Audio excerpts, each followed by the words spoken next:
सभी का स्वागत है। बहुत बहुत प्रणाम। और आज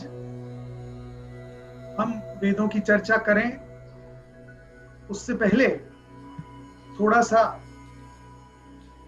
पीछे का जो सत्र है उसके बारे में चर्चा। हमने पिछले सत्रों में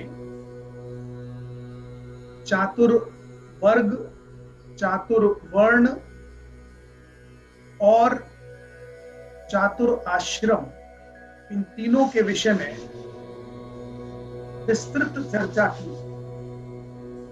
चातुर्वर्ग अर्थात धर्म, अर्थ, काम, मोक्ष।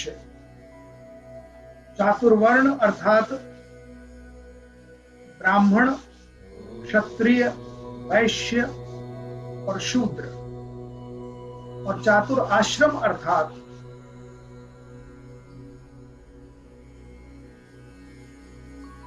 जो हमने ब्रह्मचर्य, गृहस्थ आश्रम, वानप्रस्थ और संन्यास, ये 4 आश्रम, इन पर सब पर हमने विस्तृत चर्चा की और इस बात का अध्ययन किया कि सनातन धर्म में कितना सिस्टमैटिक पैटर्न इस बात का दिया गया है कि किस प्रकार एक आदर्श जीवन जिया जाता है। और बहुत सारी जो भ्रांतियां हैं, बहुत सारे लोगों के मन में सनातन धर्म को लेकर, वो हमने इन चातुर्वर्ग, चातुर्वर्ण और चातुराश्रम के अध्ययन से वो भ्रांतियां दूर करने का प्रयास किया। हमने देखा कि कैसे भगवत गीता में किन चीजों पर विश्लेषण है। इवन मनुस्मृति, जो आज बिना पढ़े बिना समझे लोग जिस पर क्रिटिसिज्म करते हैं, उस पर भी हमने चर्चा की। तो इन समस्त विषयों पर चर्चा करने के पश्चात आज हम आगे जिस विषय पर चलें उससे पहले वर्तमान प्रासंगिकता पर थोड़ा टच करना जरूरी होता है। जैसे जब भगवान गणेश का समय चल रहा था, चतुर्थी से अनंत चतुर्दशी तक, तब हमने गणेश जी पर चर्चा की।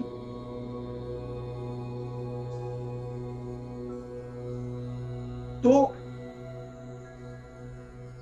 इसी प्रकार वर्तमान समय पितृपक्ष चल रहा है। तो हम आज की ज्ञान चर्चा आगे बढ़ाएं उससे पहले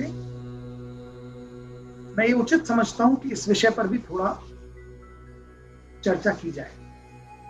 ये पितृपक्ष क्या है, इसका क्या महत्व है, इसमें क्या किया जाना आवश्यक है और इसकी बैकग्राउंड क्या है। तो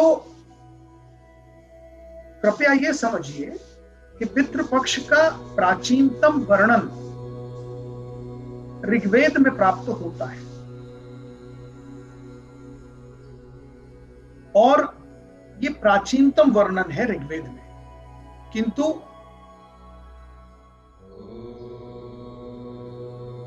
बाद में पौराणिक काल में जब हम आ जाएंगे तो पितृपक्ष का वर्णन विष्णु पुराण, अग्नि पुराण एवं गरुड़ पुराण में मिलता है। ये पितृपक्ष 15 दिनों का एक पीरियड होता है। हिंदू कैलेंडर के अनुसार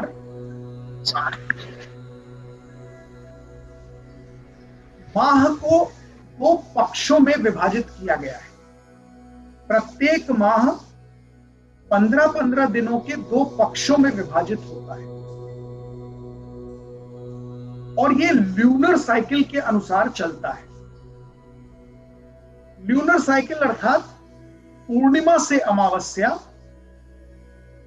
और अमावस्या से पुनः पूर्णिमा, ये 15-15 दिनों के 2 पक्ष होते हैं और इन दोनों पक्षों को मिलाकर बनता है माह, मास।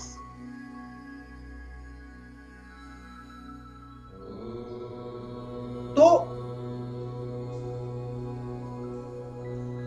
जिस विषय पर हम आज चर्चा कर रहे हैं, ये सिर्फ 15 दिनों का एक पक्ष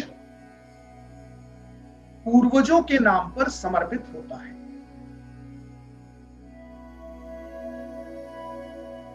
ऐसा वर्णन मिलता है वेद में, गरुड़ पुराण में, विष्णु पुराण में, कि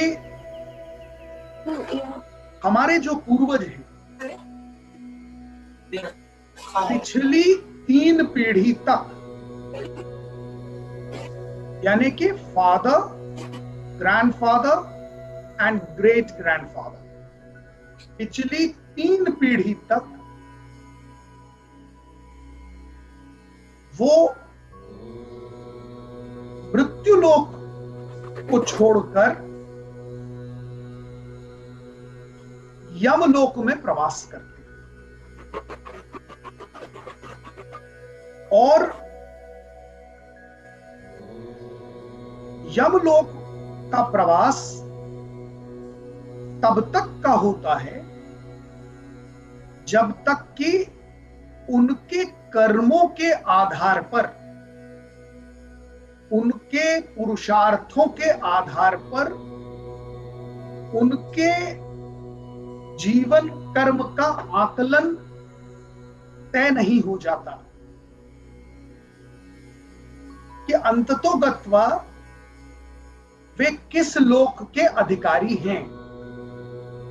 अर्थात वे स्वर्ग लोक जाएंगे, वे ब्रह्मलोक जाएंगे, वे वैकुंठ लोक जाएंगे। इसका निर्धारण उनके जीवन में किए गए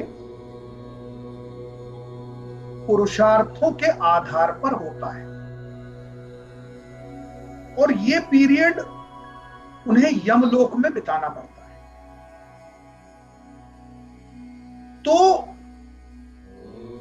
ये पितृपक्ष में ऐसी मान्यता है कि वे पूर्वजों की आत्माएं पुनः मृत्युलोक में विचरण हेतु आती हैं। तो जो हम श्रद्धा सुमन अर्पित करते हैं, इसके 2 बड़े महत्वपूर्ण पहलू हैं। पहला कि हम अपने पूर्वजों को पूरी श्रद्धा से स्मरण कर रहे हैं और उनके प्रति जो हमारी श्रद्धा भाव है वो अपने जीवन के कर्मों के आधार पर हम उन्हें अर्पित कर रहे हैं। और ये कार्य आप जब करते हैं तो उसे श्राद्ध भी कहते हैं। श्राद्ध शब्द श्रद्धा से उत्पत्ति है उसकी। श्राद्ध यानी जितनी आपकी श्रद्धा है, उस श्रद्धा के अनुसार आप जब अपने पूर्वजों का स्मरण कर रहे हैं, उन्हें नमन कर रहे हैं और उनकी स्मृतियों के प्रति जो कुछ संभव है उसे आप अर्पण कर रहे हैं, इन क्रियाओं को हम श्राद्ध कहते हैं। आपको यह भी बताता चलूं कि श्राद्ध की विधियां भी प्रस्तावित हैं। विधियों में महत्वपूर्ण यह है कि यदि आपकी संभव है, यदि आपके लिए, तो पूर्ण रूपेण प्रिपेयर्ड भोजन आपको 5 अंशों में 5 प्रकार के एंटिटीज को प्रस्तुत करना है।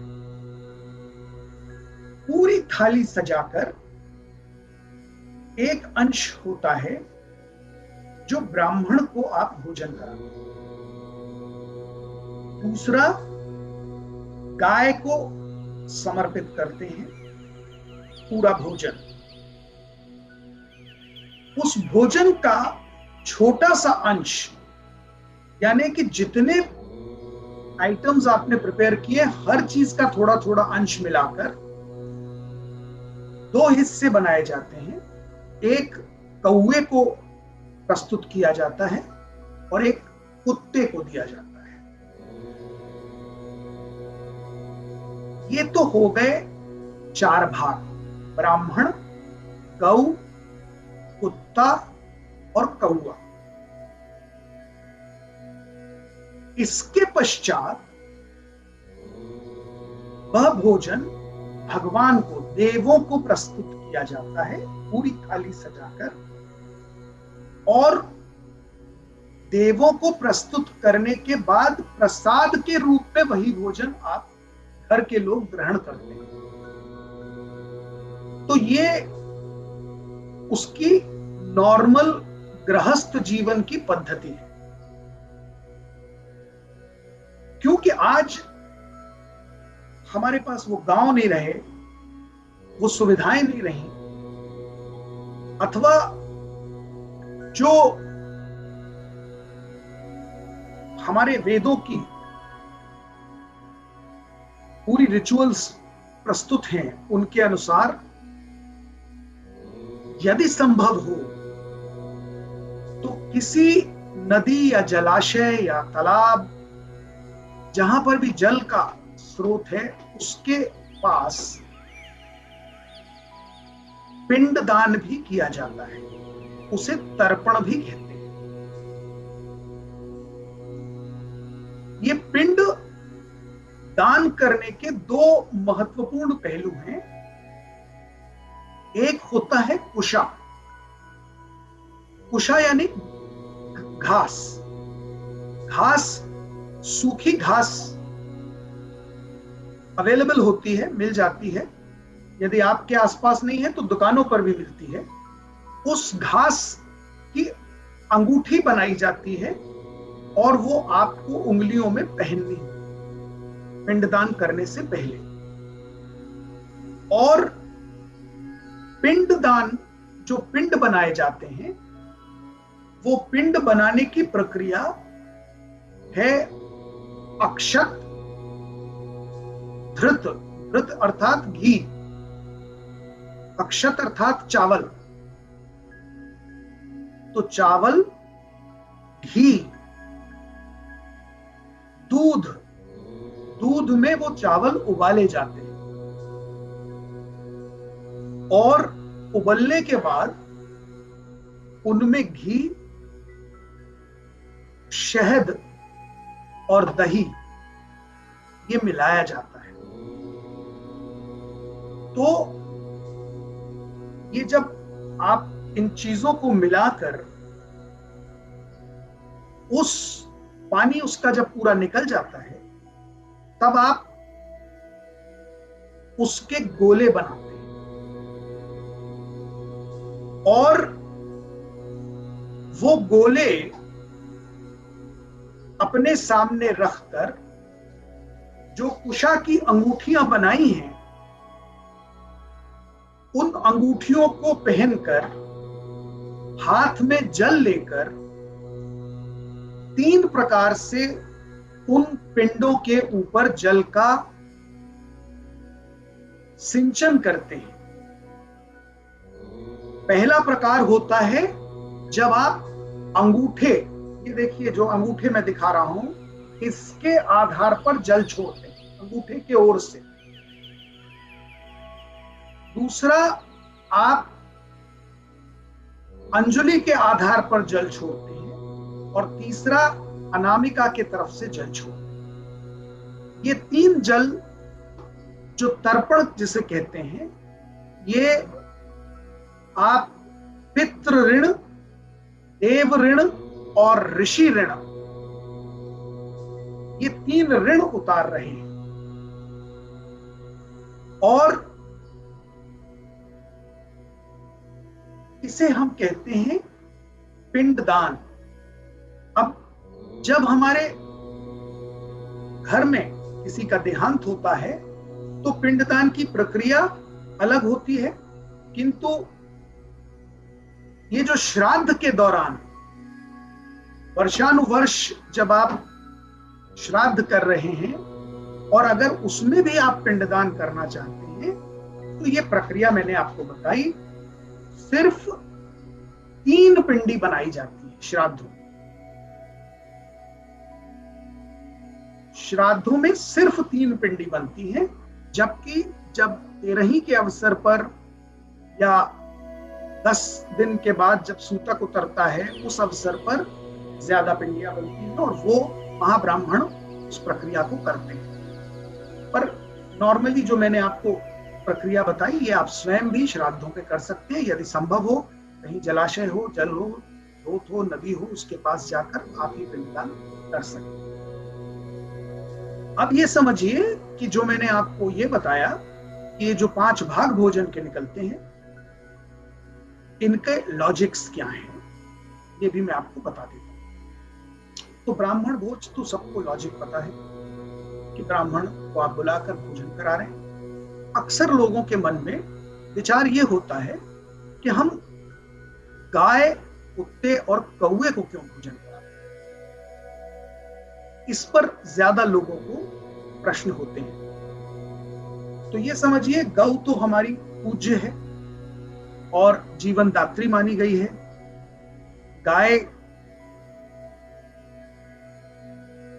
समुद्र मंथन के दौरान कामधेनु का अवतरण हुआ था और गाय जीवन के हर पहलू को टच करती थी। सनातन धर्म में गाय है तो दूध, दही, मक्खन, पनीर, घी सब कुछ उस गाय से ही हमें प्राप्त होता था।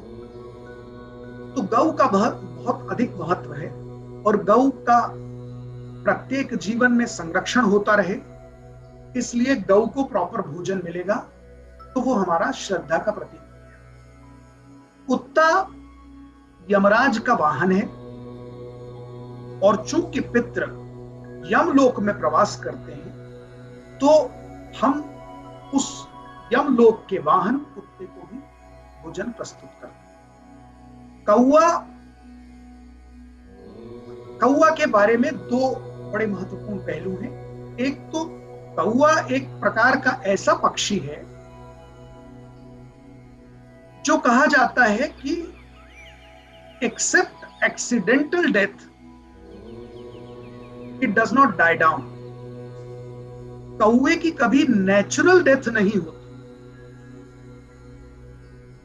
या तो किसी ने उसका संहार किया या किसी ने उसको, पहेलिया ने, पक्षी ने, मारने वाले ने उसको मार दिया या कहीं किसी चीज से टकरा गया या एनी एक्सीडेंट इट हैपेंस। उसके अलावा कौवे की मृत्यु नहीं होती। तो कौवा एक प्रकार का ऐसा प्राणी माना जाता है विच सर्वाइव्स द टाइम।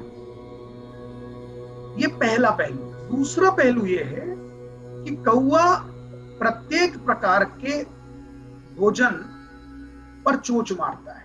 यानी कौवा एक ऐसा पक्षी है जो घृणित से घृणित चीजों पर भी चोंच मारता है और अच्छे से अच्छे भोजन पर भी चोंच मारता है। यानी कि कौवे के शरीर में या उसकी संरचना में, even scientifically it is true कि द डाइजेस्टिव सिस्टम ऑफ कौवा इज एक्सेप्शनल। वो गंदी से गंदी चीज पे भी मुंह मार के सरवाइव कर रहा है और अच्छे से अच्छे भोजन में भी वो आनंदित है। वो मांसाहारी भी है, शाकाहारी भी है, हर प्रकार की चीजों में सरवाइव कर सकता है। तो कौवा एक विशेष व्यक्ति है। दूसरा, कौवे के अंडे से बरगद के पेड़ या वट वृक्ष की उत्पत्ति होती है, ऐसी भी मान्यता है। और वट वृक्ष ऐसा एक वृक्ष है जो 24 घंटे ऑक्सीजन देता है। तो उस वृक्ष का बड़ा अधिक महत्व है। इस वजह से कौवे के सर्वाइवल के लिए हम अपनी श्रद्धा में कौवे को भी पूजते हैं। और पांचवा, देवों को अर्पित करके, अर्थात हम देवताओं से कामना करते हैं, प्रार्थना करते हैं कि हमारे पूर्वजों को सद्गति प्राप्त हो और उन्हें शीघ्रातिशीघ्र यमलोक से स्वर्गलोक, ब्रह्मलोक, वैकुंठ लोक की यात्रा संभव हो। गाय के बारे में तो कहा जाता है वैतरणी पार कराने में सहायक होती है, क्योंकि कोई भी आत्मा उसी की पूंछ पकड़कर ही वैतरणी पार कर सकती है। तो गाय का भोजन भी बड़ा आवश्यक है। ये मैंने आपको सारे उसके कर्मकांड जो श्राद्ध से संबंधित हैं और पितृपक्ष से संबंधित हैं, इनका जो मैंने आपको डिटेल बताया है। सबसे महत्वपूर्ण बात,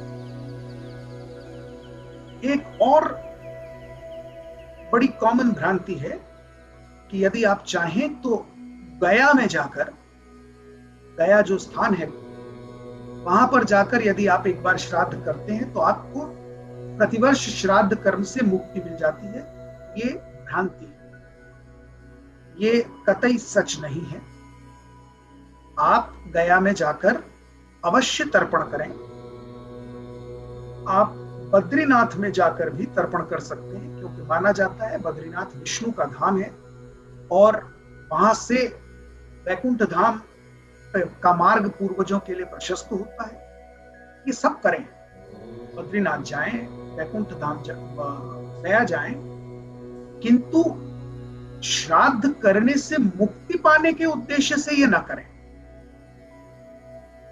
क्योंकि श्राद्ध तो आपकी श्रद्धा का प्रतीक है, आपके पूर्वजों के प्रति आपके समर्पण और उनकी स्मृतियों को जीवित रखने का प्रतीक है। तो इन तमाम स्थानों पर जैसी मान्यताएं हैं वो श्राद्ध भी संभव हो तो जरूर करें, किंतु उसके बाद भी शास्त्रों में ऐसा कुछ वर्जित नहीं है कि आप अपने वर्षानुवर्ष श्राद्ध नहीं कर सकते। ये कोई एक्सक्यूज नहीं है कि भाई हमने वहां कर दिया तर्पण तो अब हम मुक्त हो गए। ये तो आपके ऊपर निर्भर करता है कि आपकी श्रद्धा कितनी। आप सबके आशीर्वाद से मैं इन तमाम जगहों पर जाकर अपने समस्त पूर्वजों का 3 पीढ़ियों तक का तर्पण कर चुका हूं, फिर भी पितृपक्ष में सारे श्राद्ध पूरी श्रद्धा से किए जाते हैं। और चूंकि शास्त्रों में ये सबसे बड़े पुत्र, ज्येष्ठ पुत्र का कर्तव्य रूप प्रस्तुत किया गया है, और मैं चूंकि परिवार का ज्येष्ठ पुत्र हूं, तो मैं पूरे कर्तव्य निष्ठा से अपने परिवार के जो पिछले 3 पीढ़ियां हैं उनके सबके श्राद्ध, ये तमाम तर्पण के पश्चात भी पूरी श्रद्धा से करता हूं, क्योंकि ये एक परंपरा है और इस परंपरा में कोई ढकोसलेबाजी नहीं है, ये कोई मौकरी का विषय नहीं है। ये सिर्फ विलक्षण एक तरीका है जो सिर्फ सनातन धर्म में है, कि जहां पर आप अपने पूर्वजों को वर्षानुवर्ष स्मरण कर रहे हैं, श्रद्धा सुमन अर्पित कर रहे हैं और उनके द्वारा किए गए कर्मों का भाग भी आप ले रहे हैं। अर्थात अगर उनके कोई ऋण है तो वो भी आप चुकाने को तत्पर हैं, तो उनका मार्ग प्रशस्त है। और ये कार्य वर्ष में 2 बार होता है, एक तो इस पितृपक्ष में होता है और दूसरा जो एक्चुअल तिथि होती है आपके पूर्वजों के देहांत की, उस तिथि पर भी वर्ष में वो चाहे जब पड़े तब भी आप श्राद्ध कर सकते हैं। जिन लोगों को अपने पूर्वजों के तिथि का ज्ञान नहीं है, कि मान लीजिए किसी एक पर्टिकुलर पूर्वज की तिथि का ज्ञान आपको नहीं है, आपके पिता का ज्ञान आपको है, मां का ज्ञान आपको है, हो सकता है आपके चाचा के देहांत का, आपके ताऊजी के देहांत का ज्ञान आपको नहीं है तिथि का, या आपके ग्रैंडफादर ग्रेट ग्रैंडफादर की देहांत की तिथि का ज्ञान नहीं है। तो ऐसी अवस्था में जिन पूर्वजों के दिवंगत होने की तिथि का ज्ञान नहीं है, उनका तर्पण सर्वपितृ अमावस्या के दिन आप कर सकते हैं। जो आखिरी दिन होता है अमावस्या पर ये पितृपक्ष समाप्त होता है, तो आप उन सब का स्मरण करके सर्वपितृ अमावस्या के दिन वो तर्पण कर सकते हैं, क्योंकि कहा जाता है सर्वपितृ अमावस्या के दिन सारे पूर्वजों की आत्माएं जो भी यमलोक में हैं, वे सब पृथ्वी लोक पर, मृत्यु लोक पर विचरण के लिए आते हैं। तो ये पूरा मैंने आपको इससे संबंधित जो कुछ कर्तव्य हैं, जो कुछ क्रियाएं हैं, जो कुछ कर्मकांड हैं, उनसे आपका परिचय कराया।